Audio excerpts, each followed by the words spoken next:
تناقض آشکار قزوینی. این که بزرگان اهل سنت به ما شد، اونها نوشتن و در طول این 14 قرن در کتاب‌های معتبرشون آمده قضیه هجوم به خانه صدیقه طاهره، شکستن در، آتش زدن در، کتک زدن به صدیقه طاهره، سفت جنین حضرت زهرا. این چیزی نیست که شیعه نقل کرده باشه. اگر ما 50 تا کتاب از کتاب‌های اهل سنت بگیم بابا این مطلب رو آوردن، بازم میگه دروغه. و اما تناقض آشکار را در قول ایشان در جای دیگر ملاحظه فرمایید. إذن خلي كلامك هذه الخلاصة منك سليمة. أقولها ألخصها مرة أخرى أيها المشاهدون. إن ما يقوله السيد القزويني اليوم، اسمعوا إذن يا كل علماء الشيعة وكل علماء السنة. يقول السيد القزويني: لا يوجد في كتب السنة كلها نص واحد يدين أبا بكر وعمر أصلا في الهجوم الاسم. دي واحد انتهت. وأنا عاوز أقول لأنصار أبو بكر وعمر أن باستطاعتهم اليوم مثل ما يفرح أي فريق بفوز ببطولة أوروبا أن يرفعوا الأعلام والشموع، الحمد لله فرحانين.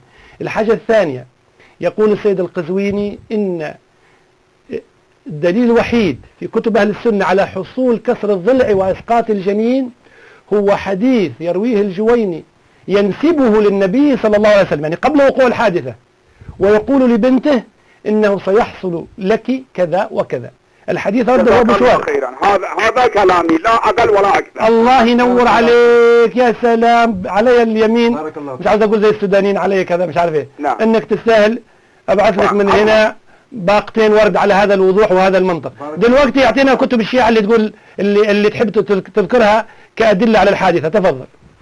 لا، شيخنا العزيز كما تفضلت عن قضية كسر الضلع وقضية إسقاط الجنين في كتب أهل السنة على ما تفحصت منحسرة بكتاب الجويني فرائد الصمتين فقط.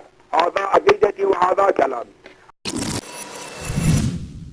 مشاهده نمودید که چگونه آقای قزوینی در مناظرات کانال ماهواره‌ای عربی زبان مستقله که با علمای اهل سنت داشت تسلیم شده، اما متاسفانه در مجالس و محافل فارسی زبانان سخن خود را نقض نموده و با دروغ پردازی دست به تحریک مردم بیخبر زده و به نشر و اشاعه فرهنگ کینه و انتقام می پردازد. حال خود قضاوت نمایید. اینقدر یعنی دروغ پردازی نکنید، اینقدر جهل خودتون رو تو ماهواره جهانی به نمایش نگذارید، به ضررتون هست.